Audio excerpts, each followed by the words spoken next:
Bienvenue dans Octopus, le podcast Made in Belgium de la LIFRAS, Ligue francophone de recherche et d'activités subaquatiques. Ici, on prend une grande inspiration et on plonge ensemble dans l'univers fascinant du monde subaquatique. Ajustez votre masque, réglez vos palmes, Octopus commence maintenant. Alors bonjour à tous, un Octopus spécial moniteur fédéral aujourd'hui pour donner suite au stage fédéral du même nom et à la proclamation des nouveaux moniteurs. Ce podcast sera consacré au parcours de formation pour devenir moniteur fédéral. Et on est bien entouré ici en studio avec Laure Wilmar du Néré, un club de Bernissart entre Mons et Tournai, une toute nouvelle promue monitrice fédérale. Bonjour Laure et félicitations déjà. Bonjour à tous, merci beaucoup. Alors, qui est assise à ses côtés, Sophie Eyben du Royal Wolu Plongée Club. Elle est monitrice fédérale également depuis l'année passée. Bonjour Sophie. Salut à tous. Et avec nous, sonnez les trompettes, Johan Scoops du même club. Il est moniteur national depuis 2013. Il est responsable du pôle formation de la commission de l'enseignement et surtout président de stage durant toute cette année de cette formation pour devenir moniteur fédéral. Bonjour Johan. Hello à tout le monde. Quelles ont été tes motivations, Laure ? Déjà d'apprendre des choses. Je pense que toute personne qui se lance dans le fédéral est prête à se remettre en question et à apprendre de nouvelles choses. Et ça a été mon cas toute l'année. C'était vraiment très riche en apprentissage. Et puis ça ouvre de nouvelles possibilités au niveau de l'encadrement, au niveau des plongées en tant que telles. Donc voilà. Alors, je te reprends parce que apprendre et transmettre, je dirais que c'était déjà le cas pour le Moniteur Club peut-être. Oui, mais c'est encore différent. Disons que pour le Moniteur Club, déjà on reste vraiment plus par rapport à son club. Et ici, pour le fédéral, on peut aller voir un peu plus large aussi. Et puis, j'ai vraiment l'impression que ici, à chaque plongée, j'essaie de mettre un petit élément pédagogique dans ma formation, ce qui n'était pas forcément le cas avant. Donc voilà, c'est un petit plus. Un petit plus, donc de la pédagogie, c'est pas un petit plus, c'est beaucoup plus. Oui, c'est vrai. Ça fait partie, en effet. Sophie, et pour toi ? Aussi un peu comme Laure dans la même idée et aussi en partie un challenge personnel pour se dépasser un peu de soi-même, découvrir d'autres horizons et tout ça. Et le but principal, transmettre aussi toute la richesse qu'on t'a appris, de pouvoir le transmettre. Et... Tu dis challenge personnel, pourquoi ? Toujours, je plonge déjà depuis quelques années et donc du coup, à un moment donné, j'étais déjà 3 étoiles depuis plusieurs années, puis je suis passée au monitorat. Et puis le fédéral, c'est pas un brevet que tu as comme ça sous la main, donc il faut un peu se préparer, il faut un peu faire des formations et tout ça. Et donc du coup, oui, c'est un peu se dépasser de soi aussi et tout ça, donc voilà. Oui, et toi Laure, tu avais de l'appréhension avant de commencer ? Alors, pas vraiment d'appréhension parce que je m'étais bien renseignée en amont. Ça, je pense que c'est vraiment super important de savoir où est-ce qu'on va. Donc, je savais ce qui m'attendait. Maintenant, comme le dit Sophie, c'est vrai que c'est un investissement en temps, en énergie. Donc, il faut être prêt à mettre ce temps à disposition sur quand même 8-9 mois et participer à des formations. Donc, et en effet, c'est vrai que c'est un challenge aussi déjà de se remettre en question. Donc, c'est pas toujours évident. Tout à fait. Et puis on entend aussi, quand on parle du stage moniteur fédéral, on entend aussi souvent plein de choses, etc. Johan, c'est vrai qu'il peut y avoir quelques idées qui subsistent sur ce stage, et des plongées parfois un peu rock'n'roll ? Oui, il y a beaucoup d'histoires d'Indiens qui courent dans les couloirs et beaucoup de canards. Mais je peux vous assurer que ce n'est plus comme ça. Ce n'est plus une histoire de gros bras et de grosses jambes. Maintenant, c'est vraiment quelque chose de pédagogique quelque part. Comme disaient Laure et Sophie, c'est un investissement personnel très, très, très long, plusieurs mois. La famille a les caisses dans le living, les cours sur la toilette, le matos de plongée dans la bagnole pendant 1 an. Donc, quelque part, ce stage est un point culminant. C'est le couronnement de cette formation. Et donc, limiter cela juste aux bras et aux jambes, ce serait vraiment pas bien. Donc, le stage est un tout, c'est incomplet. Alors, on reviendra sur ce stage un peu plus tard. Une question peut-être plus générale. Est-ce que la LIFRAS a besoin de moniteurs fédéraux ? Oui, certainement. On a besoin de cadres formés, de cadres de haut niveau, et ce stage répond quelque part à cette demande. Et on avait déjà touché un petit mot. Comme moniteur club, on travaille dans son club, c'est ce que le mot dit. Et puis, moniteur fédéral, ces candidats apprennent un peu à aller en dehors, à découvrir que en dehors des murs du club, il y a une autre vie. Il y a d'autres clubs. il y a d'autres moniteurs, il y a des choses à apprendre et c'est un enrichissement mutuel. Et donc, la force, c'est l'ensemble de tous ces moniteurs qui travaillent ensemble, qui s'échangent. Et ça, c'est vraiment le but du moniteur fédéral, faire ses premiers pas dans la grande nature de la fédération. Alors, beaucoup de choses à découvrir, on l'entend. Comment va se dérouler ce parcours ainsi pour devenir moniteur fédéral qui, comme tu le dis, dure quand même un certain temps? Oui, et ça commence pas que par le parcours, ça commence déjà par une préparation dans sa tête. Il faut vouloir l'être, parce qu'on en a parlé déjà avant, c'est un investissement considérable.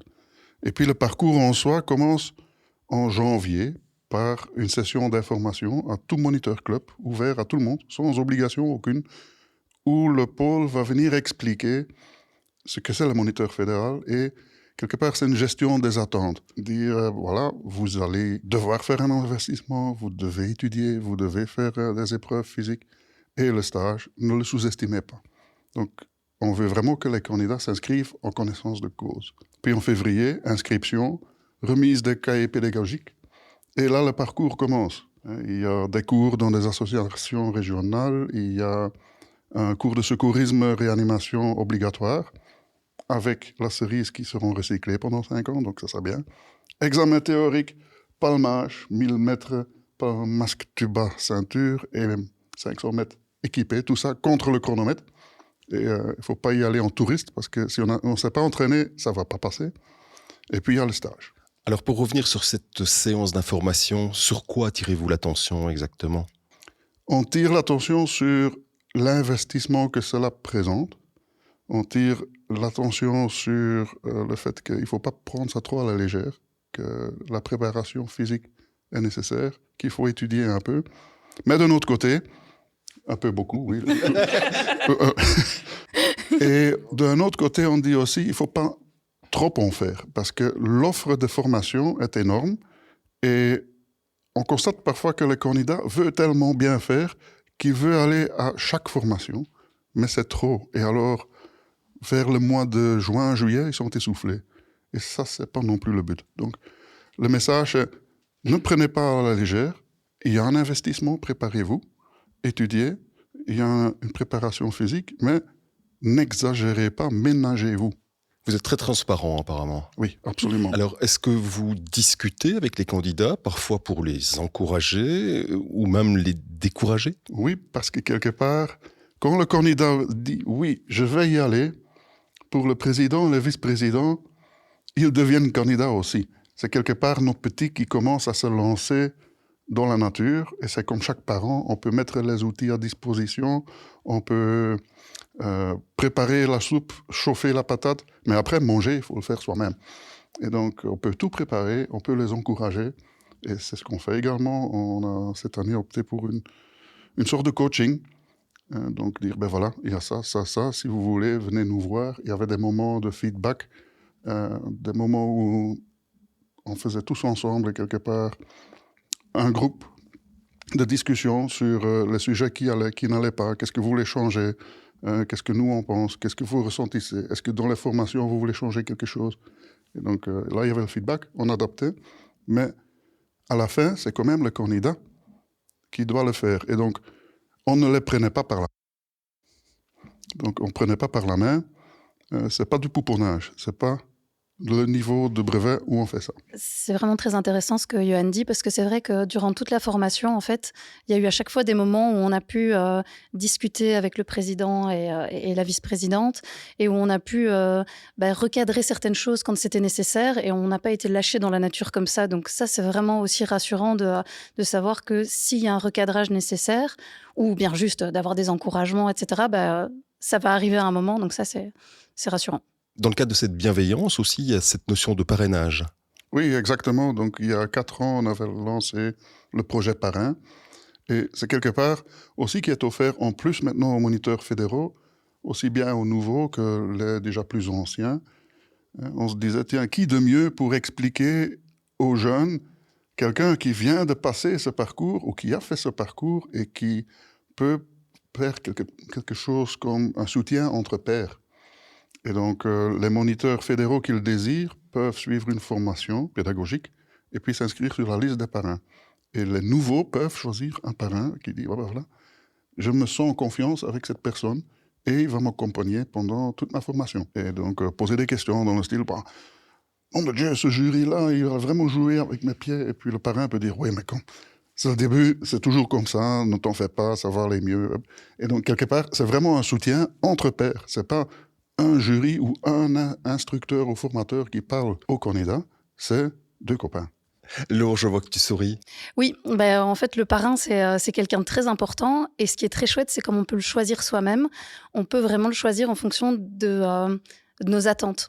Par exemple, moi, j'ai choisi mon parrain parce que, ça va vous faire rire peut-être, mais parce que je voulais quelqu'un qui puisse me donner un bon coup de pied au cul si c'était nécessaire.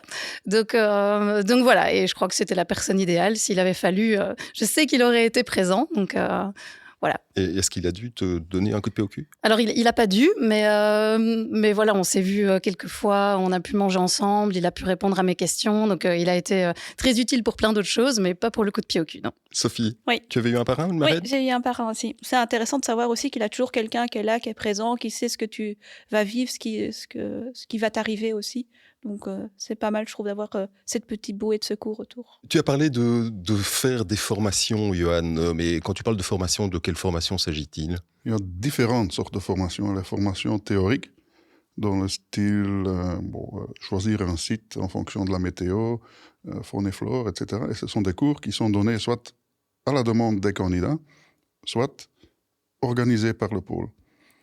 Il y a également des formations, et là, il y en a beaucoup, dans les associations régionales, qui sont quelque part des moments découpés du stage, comme par exemple prise de contact, plongée, débriefing, briefing. Là, quelque part, le candidat fait une seule plongée. Depuis quelques temps, maintenant, on organise le week-end résidentiel, ça c'est en juin.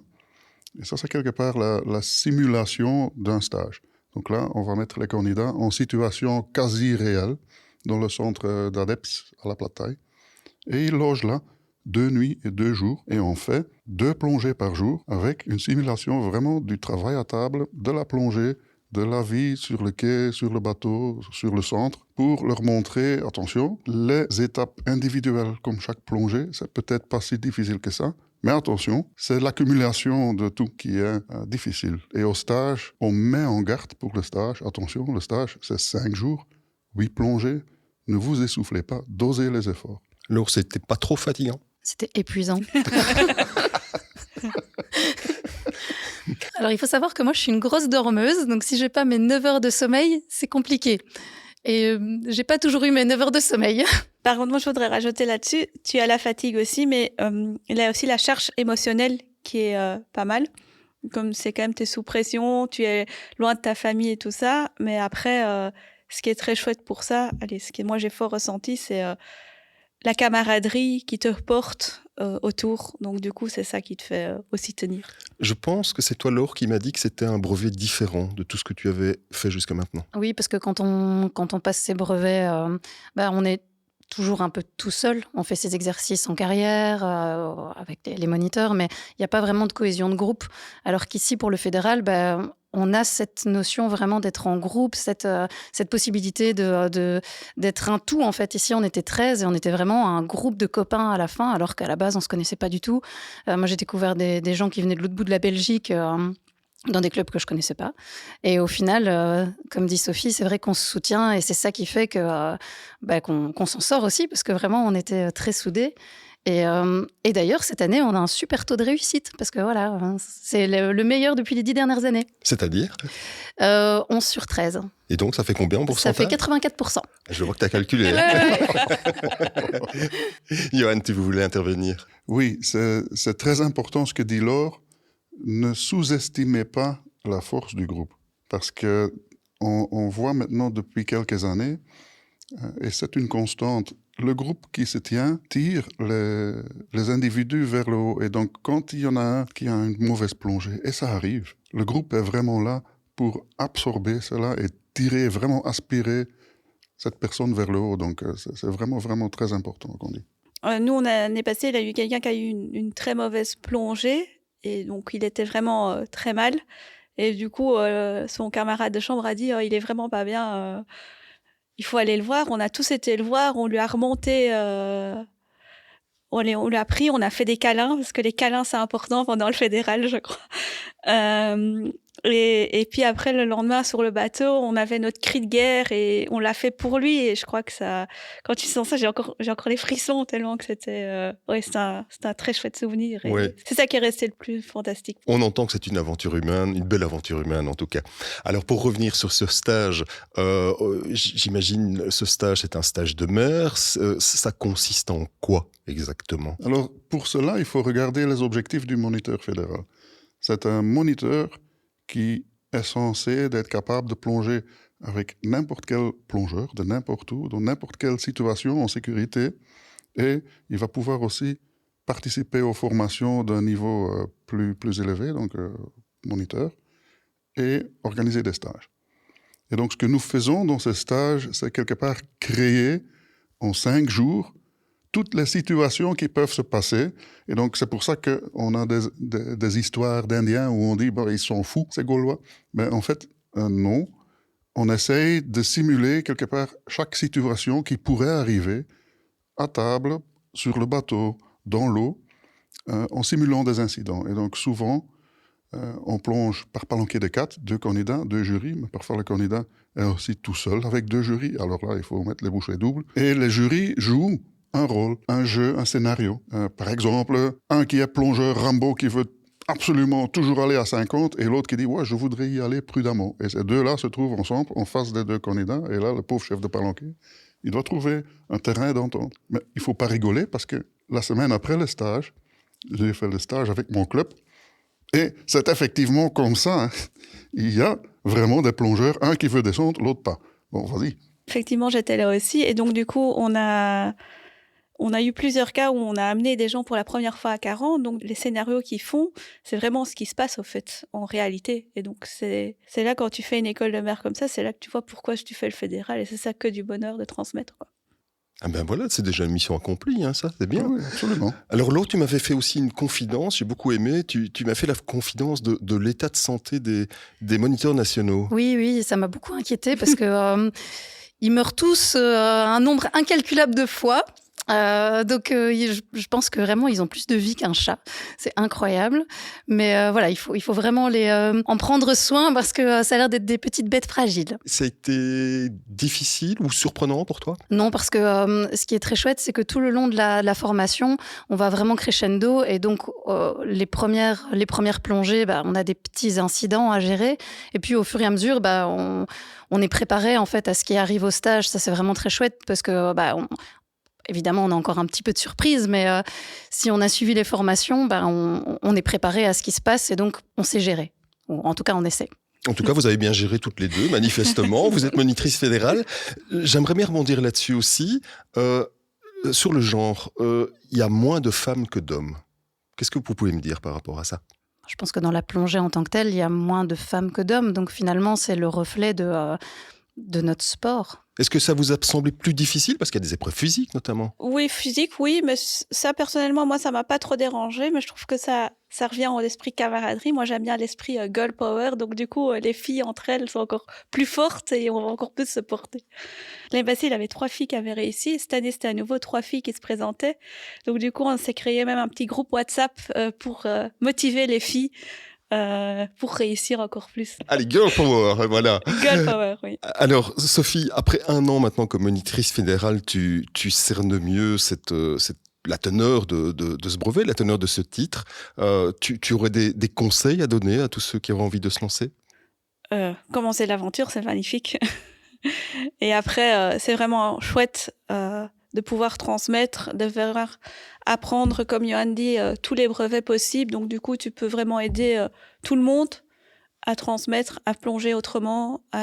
Donc, c'est vraiment que du bonheur. Et toi, Laure, une conclusion?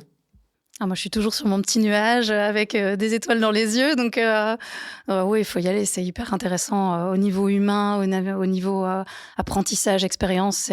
C'est super.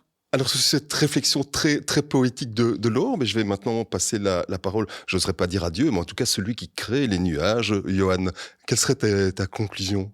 Mes conclusions, je ne peux qu'abonder dans le sens de mes 2 collègues ici. Je dirais, faites-le, c'est fantastique. Et de plus, vous connaissez le nom de la présidente de l'année prochaine, ça sera Annick Avaux.